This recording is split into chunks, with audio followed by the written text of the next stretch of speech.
All right, we're live. All right. Bismillah walhamdulillah wassalatu wassalamu ala rasulillah wa ala alihi wa sahbihi wa man wala. We're continuing today our discussion of the autobiography of Malcolm X.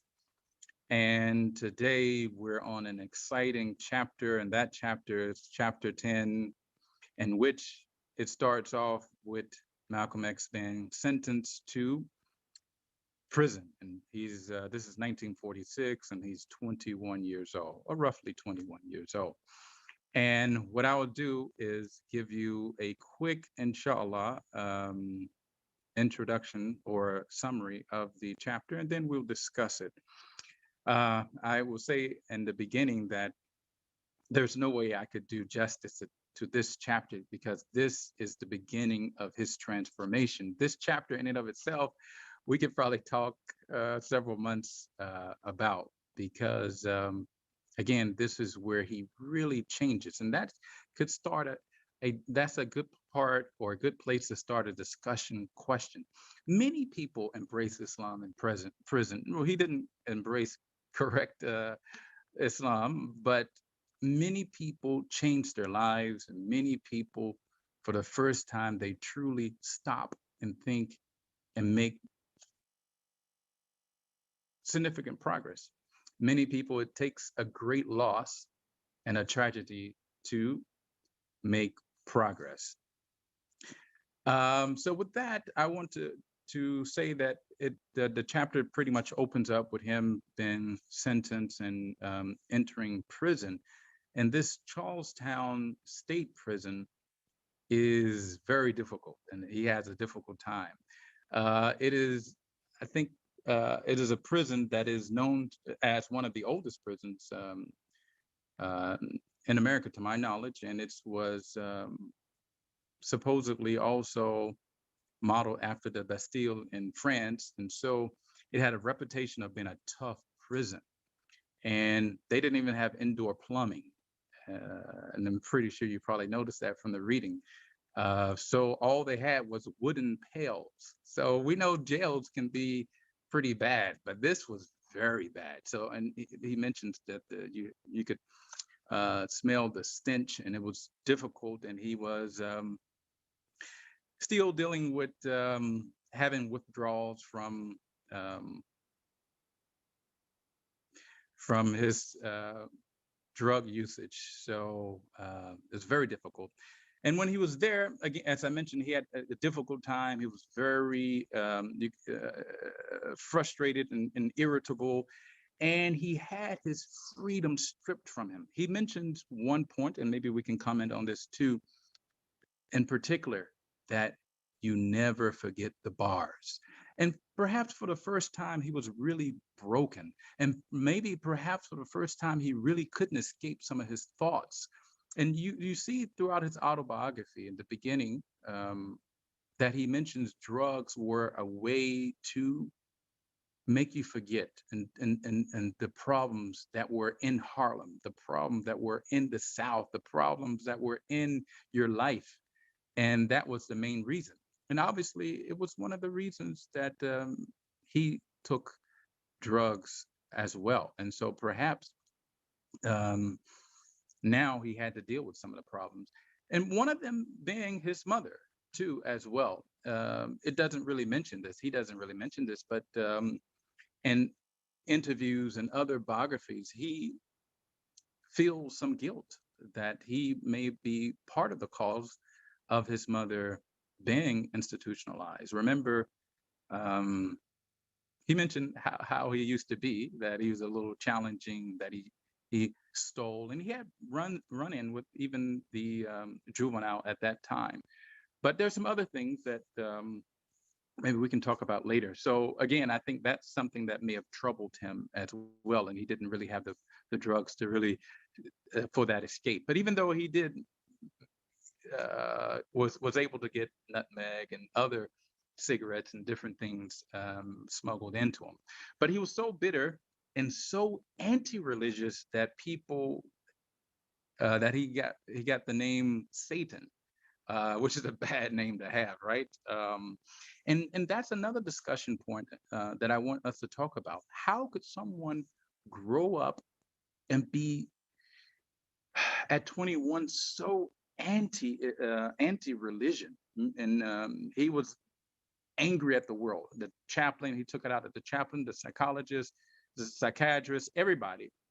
And he cursed the Bible, cursed God, and things like this. This was um, his his normal thing when he during his initial prison time.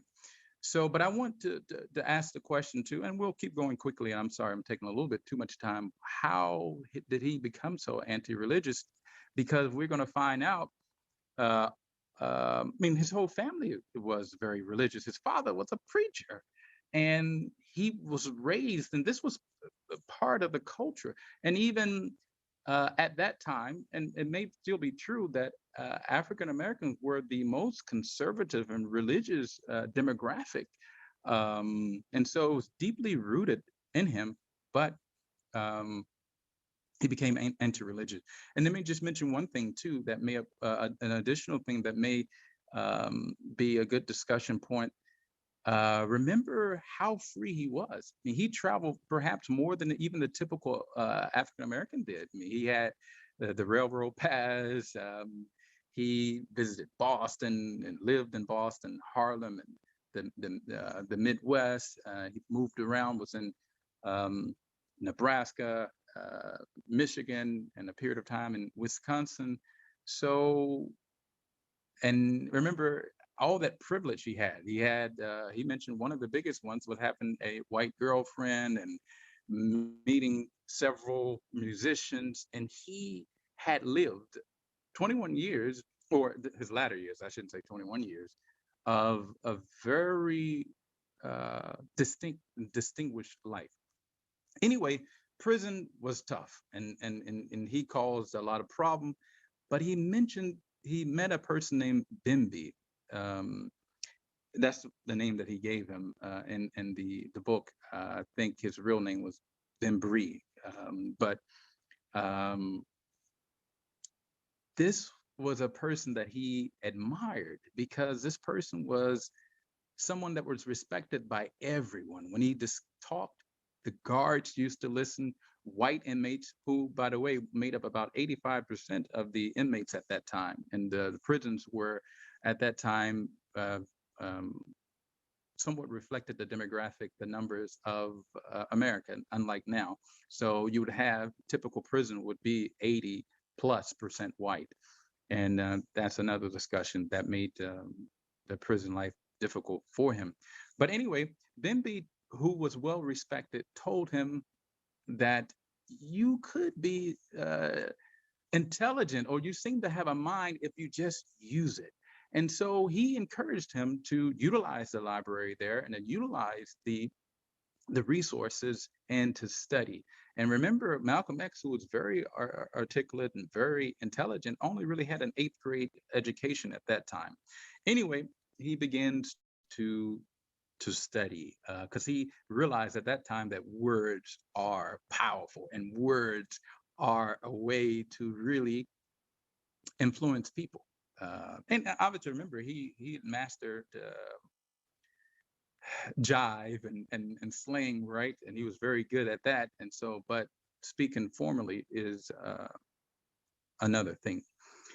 Um, at While he's in prison, he gets a letter from one of his siblings, Filbert, and he tells them that I've found the natural religion for the Black man.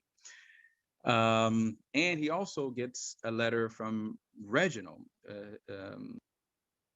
another sibling, sends him a separate letter telling him to stop smoking and to leave pork, and he will help get Malcolm out of prison. Now, he was very difficult with Filbert and even everyone who wrote him, even and Ella, his half sister, Ella, excuse me. But it is said that, and he makes you think that because Reginald has sent I will help you get out. He was looking, he actually left, and this is another discussion point, left off smoking cigarettes and pork. And the reason for this, he began to pay attention because he wanted to get out of prison. So he was hoping that Reginald had something, and not really looking for the religion aspect of it. Now, another talking point is the people were surprised to see this person who had this background and was somewhat wild leave off cigarettes and pork. And that's what I want to tell you. I mean, want to ask is Malcolm X was known even by the FBI, who spent a lot of time with him, and documented all his moves, mentioned that he was a very disciplined person, unlike other people, and even now, and I mean no disrespect with this, we know some things are even being released about MLK that he maybe have slipped up. And people, if you know what goes on behind closed door, there are things that are embarrassing. But this, for the most part, no, some people have made uh, accusation, but for the most part, Malcolm X was known to be a very disciplined person. And even there was rumors about other ministers and other people, even Elijah Muhammad himself, and people said he, did this, did that. Obviously, besides some of the other things that are well known about, having children out of wedlock, but also eating pork and other things. But what how could someone so undisciplined become disciplined? That's something to think about.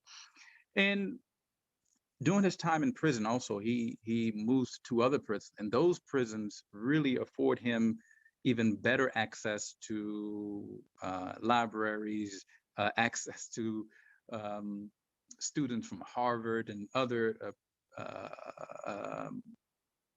universities who came and taught them how to debate, and provided them services. They had their own room, meaning the prisoners. There was no bars at these other ones. And so he really took advantage of that. In the meantime, um, Filbert, um,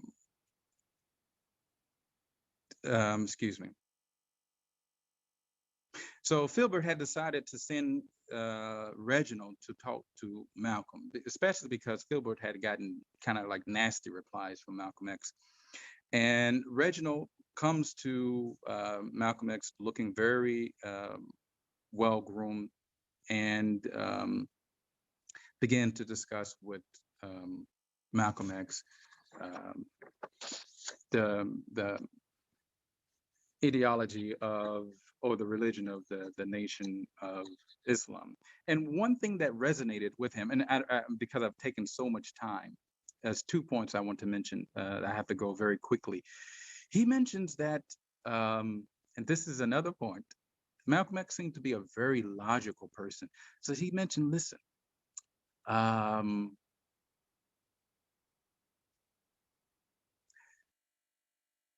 he mentions that the devil only has 33 degrees of knowledge, known as masonry, while the and he mentions that and when he says the devil, he meant the white people. And Malcolm X struggled with this a little bit at the beginning, and he mentions that, but there is a man. First of all, he mentioned that basically God has 360 degrees, and this God came to teach Elijah Muhammad, and he has 360 degrees of knowledge. And basically, Malcolm X was moved by this, and so he said he drew a circle and asked one of the uh, um, one of the prisoners, or it was a guard. I don't remember right now how many degrees are in a circle, and he said 360. And then, but he asked, why does the Mason hierarchy only have 33 degrees of knowledge? And the man said he didn't know. Additionally, he mentioned that the white man was the devil, and Malcolm struggled with this at the beginning. And he said, "What about my friend Jaime?" Jaime was the Jewish guy, and he said basically he was just using you. And after Reginald left, Malcolm X thought about all the white people he had encountered. So the state welfare, the judge, Miss Whirling, the Roseland, the white people at the Roseland dance, the railroad people, the people he took to the brothel, the prison guards, and Sophia. All these people, he's just thinking about them, and he's like, yeah, they're all devils. Basically, there's no good natured uh, white people. And again, this was a time when he was very bitter, and so um, perhaps it was easy for him to come to that conclusion, even though he struggled with it at first. And also, you got to think about all the difficulty in his life. Despite that, he was someone who should have had a promising future, and he was successful for a 21-year-old African American at that time, but yet he did not gain success. Anyway, to make a long story short, all his siblings basically converted to the Nation of Islam, his full siblings, and which is something interesting too. Why do you think that's the case? And do you think that their background with the Garvey doctrine and the Seventh-day Adventist background, that this, which was unorthodox Christianity, helped them to embrace